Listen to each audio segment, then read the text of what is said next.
see you Oh, smile there, you just Gary. about, yeah, you just about covered it. But I think one of the things that you did mention, which is important, is that it's kind of like stepping out of the comfort zone. I mean, and it goes both ways. I mean, guys get into their comfort zone and they don't want to do certain things. And as Blaney was mentioning, trying to get them to engage in some of the things that you think they might want to get involved with, even things that you don't think they may want to get involved with. Some guys have certain talents and skills that they'll never mention, or they're not the common skills or talents. I mean, some people like to not just cook on the grill, but cook Like in the soul. kitchen, or So that's so. huh? I know my dad's at so. Yeah, that's right. I mean, I used to crochet when I was young. I did, but but it's some of those things that that you have to keep in mind. I mean, so it's kind of bringing them out of certain comfort zones, and not stereotyping and assuming that they want to do certain things just based on what is considered a male track. It could be anything. So just ask the questions. Thank you. I think, just go back to what Mr. Harris said, helping men to add value to themselves. So if it's not even an event, if it's a service you provide, you can say, to provide this service, you have to be here with the dad and the mother, except if it's a one-parent family. That way they feel, okay, I have some value to add to whatever the process is, so that can also help. And if you have your survey, if you have a questionnaire in your agency, you want to ask that question, what is it you would like to do? How can we accommodate you? You might want to ask, what kind of events would you like to have for man and child, for family, separate them out.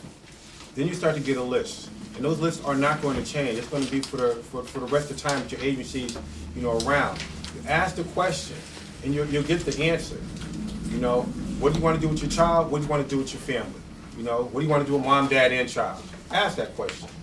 Don't just put it out there and just do things for you that you want to do. Ask the question.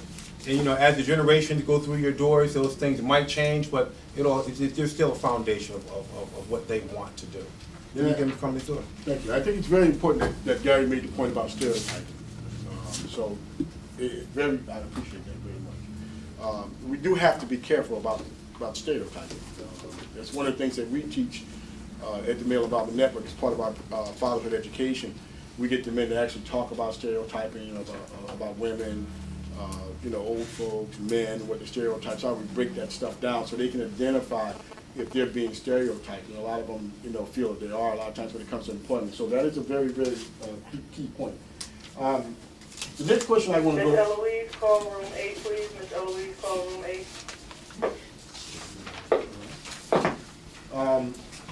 Now this is the health question that I'm going to turn over to Gary Smart and Dr. Okiki. I wrote this question, and you can break it down like you want. How can a father's access to health care affect the lives of his children?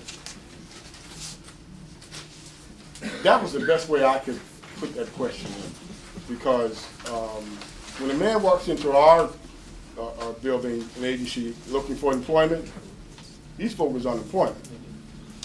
Whether or not his blood pressure is 996 over 492 is not really his concern.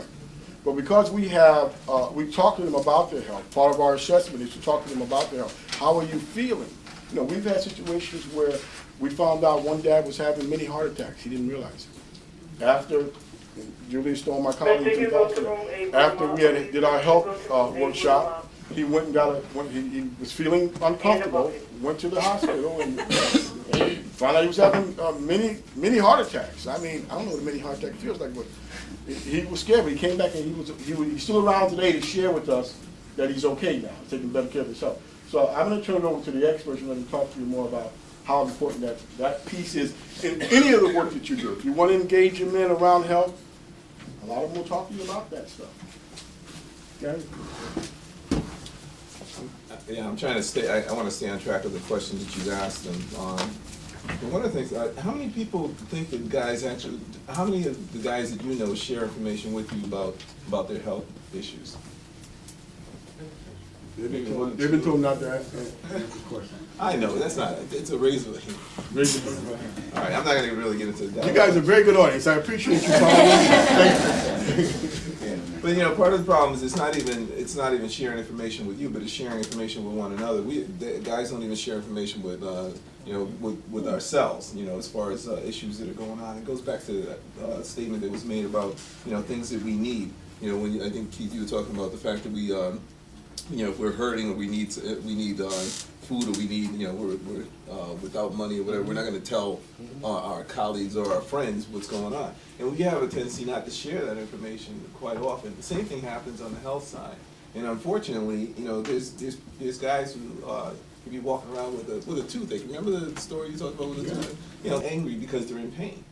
Which kind of trickles down to a lot of other situations with regard to how they treat their family, how they treat their kids, and so on. And you got to get to the root cause of some of the reasons why individuals act the way they act and feel the way they feel. So if you can get behind that layer and understand that, a lot of these guys need to just get a sense of how they're feeling, either mentally or physically. And emotionally, it's really a situation of getting them involved and engaged with some professional of some sort to at least get a baseline of what's going on with them, and then kind of work from there. I'll let you pick up on that. Well, for me, access to healthcare, the way it affects the children for the fathers is really big, because for me, it's breaking the cycle. I work out of the integrative medicine department of the hospital, and we do a lot of work that is not really looked at as medicine, but we're beginning to find that a lot of it is really beyond what happens in the other parts of the hospital. For instance, a lot have been said recently about mind health. Nobody really talks about mind health, but most of, I'd say closer to 90% of the health problems that bring people to the hospital are all related to stress. Okay, and stress, basically what stress does is it causes like a stress response, and when you go through that over time, it starts to affect your health. So for us, one, it's breaking the cycle where the fathers understand that it's not just about their health. For instance, yesterday we had a prostate screening at the hospital, and when people call, I tell them, we're not just trying to get you in to check your prostate. I'm not getting you here to check your prostate. I'm getting you here to take control of your health, so that they begin to understand that their health is in their power. Healthcare is not necessarily the hospital. Healthcare is really the individual deciding that they want to take care of themselves. So it's not just living long enough to take care of the children, because some of these men are actually suffering from psychological problems they had when they were young. Okay, and now they're transmitting it to their children, and the children are going to grow up and have those same psychological problems that are going to end up being medical problems. So I like telling people that if the hospital really knew what I was doing, they'll probably ask me to leave, because if I'm doing my job correctly, they're going to have a lot less customers. Okay, so for the children, it's really important that the fathers are healthy and they're there to make sure the children grow up, psychologically healthy, so that it doesn't transmit to medical problems later on. Not just the fact that they have to live long enough to take care of the children until they grow up enough to start their own family. And let me just add something real quick. As far as what Augustine's talking about, one of the things that's important too is to share histories. It's important for the fathers to share some information with their kids about not necessarily everything they did on the streets when they were younger, because I can't even do that with my own kids, but just the fact that there's certain things that are prevalent in their families and in their lives. I mean, it's interesting because a lot of things that manifest themselves over time with kids when they become teenagers and young adults. There's a family history. It could be anything from like diabetes or high blood pressure, whatever the case may be. If they don't share that information, a lot of these kids who have lifestyle issues that really need to be corrected early aren't going to be corrected, and that's not fair to the child, because the child doesn't know that a lot of these things that they're engaging in, a lot of things that are happening to them, could have been prevented, or could have at least they could have been aware of somewhere down the road. So it's important for the fathers to share information about their fathers, their uncles, and so on, the males in the family as well. And just pick up on something he said as well. It's really important that the fathers take control of their health now. And one thing I don't agree with him is I think it's important that they share with their children stuff they were doing on the streets back then. Yeah. Because I also teach a This class. happens all the time between these two. I also teach a class at Southern, and I like to tell the kids there that whatever health problems you're going to have in your 30s or 40s, you're developing them now. Yeah. So if someone gets lung cancer when they're 40, it doesn't mean it's the cigarettes they were smoking when they were 40 or they were 30. It was what they started smoking when they were 20. And we're beginning to see diabetes, heart disease, cancer in younger people now. In the past, they say you should take your first, well, they still say it now, you should take your first mammogram at age 40. But a few weeks ago, we actually saw a lady who came in, she's 23 years old, and she has breast cancer in both breasts. She's been smoking since she was 13. Now, I'm not saying the cigarettes cause the cancer, but we're seeing a lot of these problems earlier because the kids start earlier. And if you have a father who knows, okay, look, I was doing this when I was young, and that's probably why I'm fighting with this health problem, if they can tell their children now, then they can kind of stop them from starting on that track where they're going to eventually get the health problems that they have now. One thing we've not heard in the present health debate, everybody's talking about insurance, everybody's talking about public option, but nobody's talking about prevention. And that's the main thing that's going to get healthcare costs under control. And for most people who are in preventive care, we don't talk too much to the government anymore because they're not ready to listen. Government is run by the people who are more into curative, they want to build the machines, spend a lot of money. We talk to the people because it's really, it's in their hands. You know, what they decide to do. They don't have to wait till, okay, public option so I can pay for my cancer. Why not decide not to get cancer in the first place? And then you don't have to worry about paying all the high copays or stuff like that. Thank you. Anyone else want to add anything? Ken, you want to add anything to that? No? Good, thanks. All right, good job. Dr. Okiki and Gary Smart come and do a workshop at the Male Involvement Network for us. We have a cycle of every 8 weeks. We begin a new fatherhood program. Traditionally, during that orientation, the initial orientation, we have about 20 to 25 men who come to the orientation. By the time you weed people out who aren't quite ready yet to accept the responsibility, or they're just here for information, we're usually down to about 12 to 15 men.